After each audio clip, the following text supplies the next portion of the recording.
Insights with Terri Ep.134 a weekly look through the eyes of predictive astrologer Terri Ep.134. Here's Terri. Hi everyone, I'm Terri, and you're listening to Insights with Terri Ep.134. Thank you for joining me for the week of August the 20th through the 27th.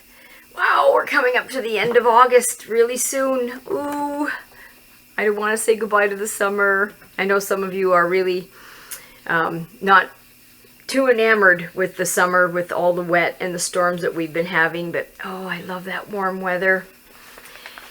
Well, what's above us? Let me take a look at that for you, and we can both, all of us, maybe use some of the tools that they give us in a very productive way for our lives. The sun is still, as I'm speaking to you tonight, in Leo. Now that is going to change to Virgo on the 24th. That's the middle of the week. Sometimes my sensitive people can feel it ahead of time, and so you might be living in the Virgo energy above us now. I find that when it changes, and there's so many planets that are changing right now and doing the retrogrades, my sensitive people can really feel the upheaval, the change of the direction of the flow of energy. Sometimes it enhances it, and sometimes it just makes it go the other way. So kind of like being in a whirlpool where you're trying to find out where the current is going, when really it's going all over the place.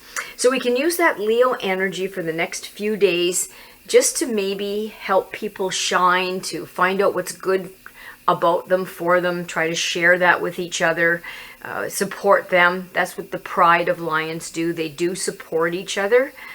And then moving into the Virgo, that will be a time where the people with anxiety may feel a little bit more anxious. The worry tends to become a little bit more pronounced. We have to look at that. We have to look at what that loop is. What is that self-talk that we do? What's in our heads and our mind silently going around in that loop? Is it good thoughts? Is it damaging thoughts? Is it thoughts that make us worry and then make us do something about it? Or do we just chew at it and don't do anything about it, making it a non-productive pressure for ourselves? And do watch your animals during this time. A lot of them can be very hard on themselves. A lot of the working dogs that have a working mentality want to do the best that they can do, would feel like they failed if they just didn't understand or didn't do the job that they were supposed to do in their minds, which is 100%.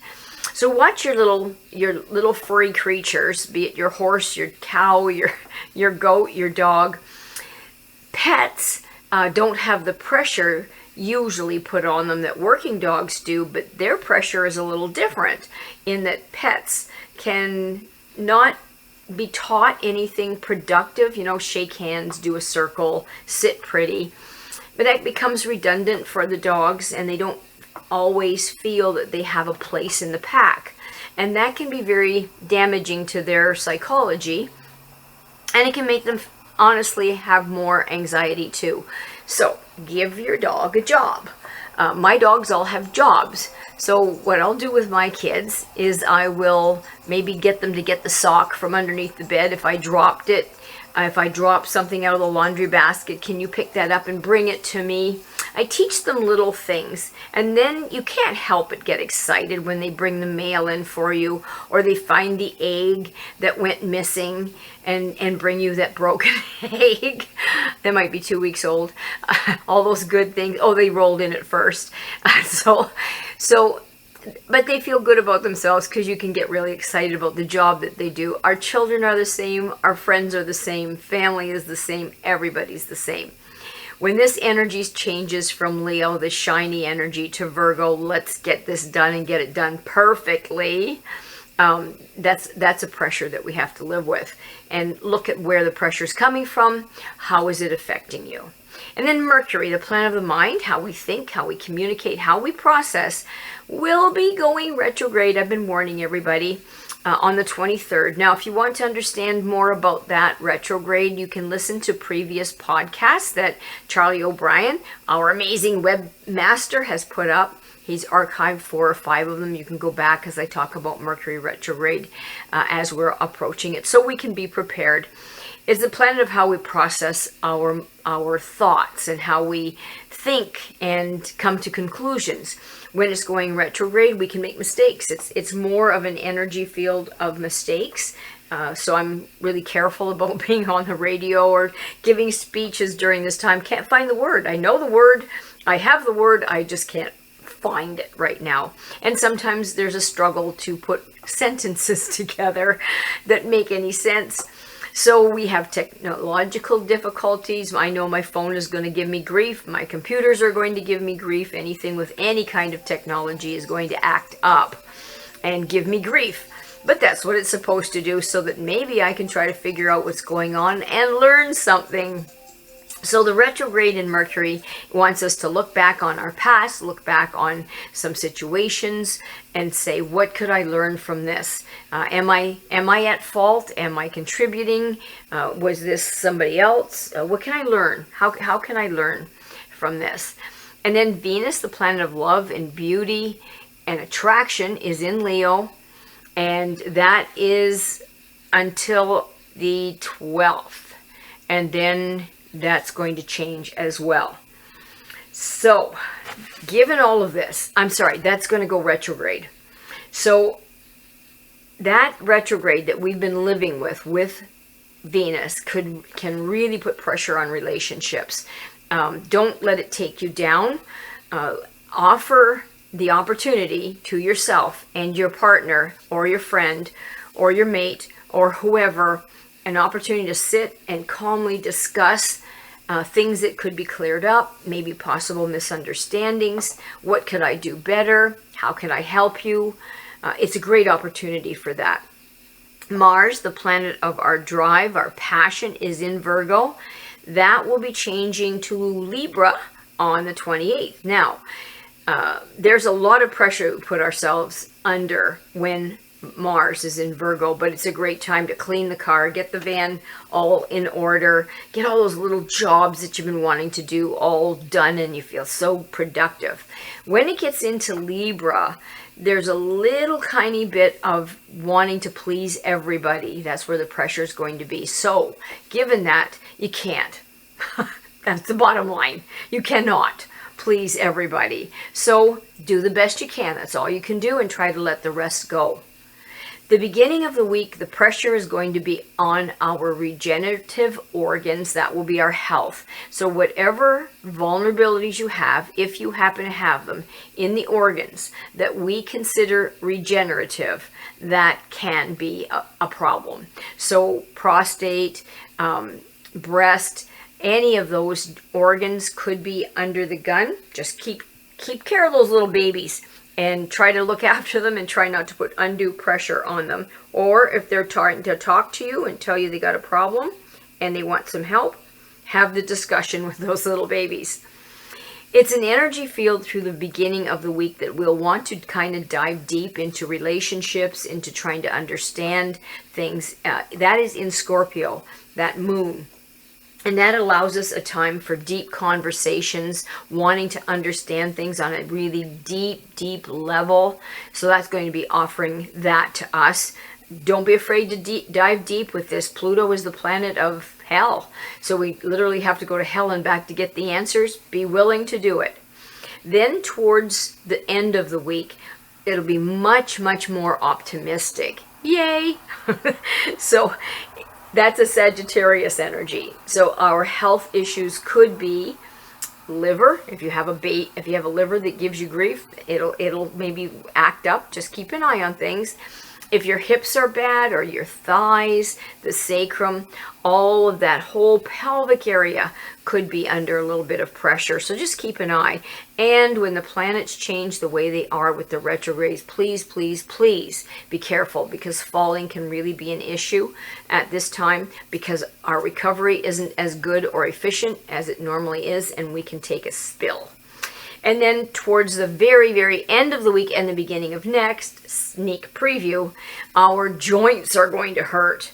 Knees, backbone, all the joints. So if you know what's going to happen, just stay away from the inflammatory foods if you can. Avoid sugar. Just stay away from them. Number 8 was given to us again, and that was given to us the first week of August. Kind of interesting. We're almost ending August in 8, and we began in 8. We had a couple of numbers in between, but that, I don't know, it's kind of interesting. They say there are no coincidences. And 8 paired with where the planets are right now means that it'll offer us a little bit more ambition, get going. We'll have a little bit more of a desire to maybe bring more powerful things into our life, power, money, and be careful about wanting to take a risky journey. It might not end as well as you think, so keep your risk to a minimum, especially with these retrograde planets that are around. There may be a lack of endurance and mental balance with 8, the way it's paired with these retrograde planets. And I think I've observed that, a lack of mental balance, both in myself and the people that I deal with sometimes. So let's not be judgmental. Let's just look at it as number 8 is pairing with other things. And we have to be tough with number 8, and we have to be persistent to get things done and to get things behind us with this. So number 8 pairs beautifully with it. They give us some things to think about. And I pulled a couple of cards for us, for our fur babies and for us. A lot of them were major cards. So when I see major cards like this, I know that it's going to be an important week for some of you. Not all of you, but some of you. The cards that were pulled, I'm not going to be able to discuss them all because I'm running out of time. But I'm going to let you know what they are, and a lot of you have your own decks, so you can kind of figure it out yourself. Is number 8 major card, number 9 major card, the Hermit, upside down. The Fool, upside down, number 0. Number 13, Death, right side up. And the rest are minor. So when you look at the balance of all of it, when you look at the way it is with the 9 of Wands, the 5 of Pentacles, we are going to be confronted with fear when you look at the 4 of Pentacles upside down the way it is. So we have to look at, what am I afraid of? So they're going to bring to our attention our fears. Maybe there's so much on TV to be afraid of. Maybe there's so much talk of climate change and economic issues to be afraid of. But they're wanting us to face our fears and to look at, what is it you're afraid of? Can you handle it? Or can you not? What is it about it that you think you can handle? They really want to get us to look it in the face.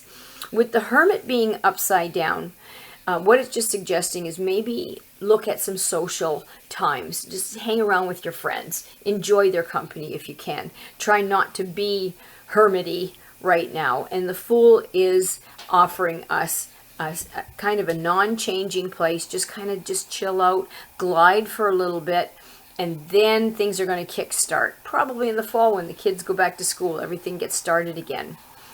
The position that the Death card is in is one that allows us for regeneration, for rebirth, brand new beginnings. So we really are starting a new section. We'll be headed into the fall real soon. Summer's going to be behind us. We have to look at maybe another winter. How am I going to prepare?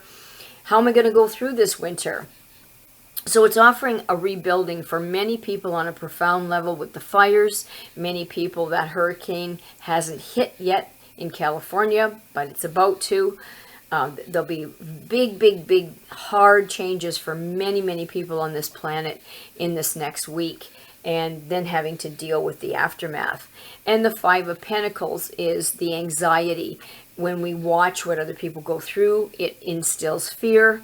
Even though maybe we got a drive-by, it still can inspire fear. So when you look at the 9 of Wands paired with all of this, what it's suggesting is that don't put yourself in a prison. Don't put yourself in a mental prison. And that's what we can do. Many people will be affected mentally by all the pressures that all of us have had in this last little bit. And they're already saying that PTSD is going to be a big thing after all these fires and storms. And just, try to process it as well as you can and try not to make it a prison for yourself. That's the suggestion. On that note, I will let you go, guys. I want to thank Charlie O'Brien from the bottom of my heart for him doing all the work that he does for us. He makes sure that we're on Spotify podcasts, Apple, iTunes, Amazon podcasts, SoundCloud, YouTube. And when he gives me the link, which he does really fast, we will put it up on Facebook, and I will let you know what the link is for YouTube.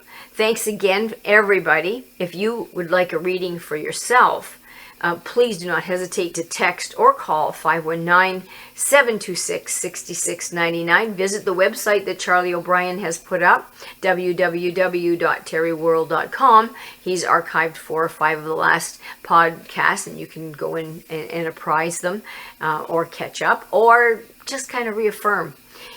You can email me as well at terri.coutts@gmail.com. If you have any questions about your dogs, your life, give me a call. I'd love to help you. And don't be afraid to look at some of the dog classes that we have. It's a whole lot of fun out here on the farm, and you're welcome.